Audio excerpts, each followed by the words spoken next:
처음엔 세상에 나만 있는 것 같았습니다. 이 사람이라면 달라질 것 같았습니다. 말하지 않아도 알았습니다. 설명하지 않아도 됐습니다. 이렇게 나를 정확히 아는 사람이 있나 싶었습니다. 그런데 지금은 모르겠습니다. 이 사람이 나쁜 건지, 내가 너무 예민한 건지, 이 관계가 원래 이런 건지. 나르시스트는 나쁜 사람이 아닙니다. 당신을 처음부터 사랑하지 않는 사람입니다. 그 사람이 어떤 사람인지를 알면 이 관계에서 일어난 일들이 비로소 이해됩니다. 나르시스트 관계에는 반복되는 패턴이 있습니다. 처음에는 비정상적으로 줍니다. 먼저 연락이 오고 당신을 중심에 놓고 당신이 좋아하는 것을 기억합니다. 당신의 이야기를 다른 누구보다 잘 듣습니다. 오랫동안 받지 못했던 것을 이 사람은 처음 만남에서 줍니다. 그러다 어느 날 갑자기 차가워집니다. 이유가 없습니다. 어제와 다릅니다. 연락이 줄고 말투가 달라지고 당신의 이야기에 반응이 없습니다. 당신이 그 이유를 조심스럽게 꺼내면 당신이 너무 예민한 거라고 합니다. 싸우고 나면 어느새 당신이 사과하고 있습니다. 분명히 그렇게 말했는데 그 사람은 한 적 없다고 합니다. 내 기억을 의심하게 됩니다. 그리고 다른 사람 얘기를 자주 합니다. 그 사람은 이런데 저 사람은 저런데. 은근히 당신과 비교합니다. 당신이 잘한 것에는 반응이 없고 부족한 것에는 정확히 짚습니다. 어느 순간 돌아보면 친구들과 멀어져 있습니다. 그 사람과 함께 있을 때 친구 얘기를 꺼내면 미묘하게 분위기가 달라졌습니다. 언제부터인지 모르게 당신의 시간은 그 사람 중심으로 재편됐습니다. 그러다 당신이 지쳐서 떠나려 하면 갑자기 처음으로 돌아옵니다. 오랫동안 없던 따뜻한 말을 합니다. 달라지겠다고 합니다. 당신이 다시 머물면 다시 차가워집니다. 이 패턴이 반복됩니다. 이것은 그 사람의 감정이 변한 게 아닙니다. 처음부터 설계된 구조입니다. 나르시스트에게 관계는 자기 가치를 확인하는 수단입니다. 나르시스트의 자존감은 겉으로 보이는 것과 다릅니다. 자신감 넘치고 당당해 보이지만 내면은 극도로 불안정합니다. 그 불안정함을 채우기 위해 외부에서 지속적으로 확인이 필요합니다. 이것을 나르시시즘 공급이라고 합니다.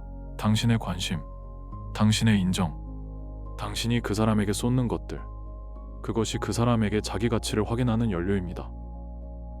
당신이 그 사람에게 집중할 때 그 사람은 자신이 가치 있다는 것을 확인합니다. 당신이 그 사람에게 헌신할 때 그 사람은 자신이 특별하다는 것을 확인합니다. 당신이 그 사람 때문에 힘들어할 때조차 그 사람에게 당신은 자신이 영향력 있는 사람이라는 증거입니다. 그래서 패턴이 반복됩니다. 당신이 충분히 공급되고 있을 때는 가깝게 둡니다. 당신이 멀어질 것 같으면 다시 당깁니다. 이것은 감정이 아닙니다. 관리입니다. 그렇다면 처음은 무엇이었습니까? 그 사람이 그렇게 정확하게 당신을 채워줄 수 있었던 이유는 무엇입니까? 나르시스트는 공감 능력이 없는 사람이 아닙니다. 공감을 도구로 사용합니다. 상대가 무엇을 원하는지, 어디에 목마른지, 어떤 말에 반응이 오는지 이것을 빠르게 읽는 능력이 있습니다. 그리고 그것을 관계 초반에 정확하게 줍니다. 처음에 그렇게 정확했던 이유가 여기 있습니다. 그 사람이 당신을 특별히 사랑했기 때문이 아닙니다. 당신이 무엇에 반응하는지를 먼저 읽었기 때문입니다. 그 사람에게 처음 한 다른 관계가 아니었습니다. 탐색이었습니다. 당신이 어디에 목마른지 파악하고 그것을 채우고 당신이 이 사람에게 깊이 연결되게 만드는 것. 그것이 완료되면 이제 공급이 안정됩니다. 그때부터 패턴이 시작됩니다. 그 사람이 처음에 줬던 것, 그것은 당신이 오랫동안 받지 못했던 것이었습니다. 그 사람은 그것을 읽었습니다. 싸우고 나면 어느새 당신이 사과하고 있었습니다. 어떻게 된 건지 모르겠습니다. 나르시스트는 자기 가치에 대한 위협을 견디지 못합니다. 당신이 상처받았다고 말하는 것. 나르시스트에게 그것은 비난입니다. 당신이 서운하다고 말하는 것. 나르시스트에게 그것은 공격입니다. 자신이 잘못했다는 것을 인정하면 자신이 나쁜 사람이 된다는 공포가 있습니다. 그 공포를 견딜 수 없기 때문에 문제를 당신에게 돌립니다. 당신이 너무 예민한 거라고, 당신이 너무 많이 요구하는 거라고, 그런 말을 한 적 없다고. 이것이 의도적인 거짓말이 아닐 수 있습니다. 나르시스트는 실제로 자신이 잘못했다고 느끼지 않습니다. 자신을 보호하기 위해 현실을 재구성합니다. 그 결과 당신은 자기 감각을 잃어갑니다. 내가 느낀 것이 맞는지 틀린지를 스스로 판단하지 못하게 됩니다. 그 사람에게 확인받으려 하게 됩니다. 그것이 나르시스트에게 필요한 것입니다.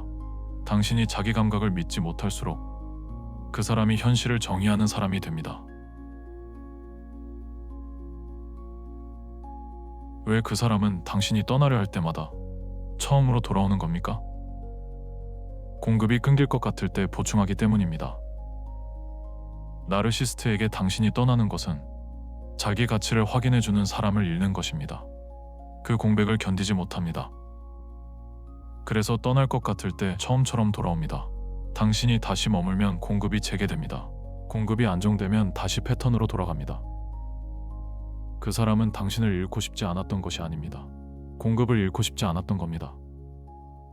그리고 당신에게서 더 이상 공급이 어려워지거나 다른 공급원이 생기면 그때는 흔적도 없이 사라집니다. 당신이 이 관계에서 사랑을 쌓는 동안 그 사람은 공급을 관리했습니다.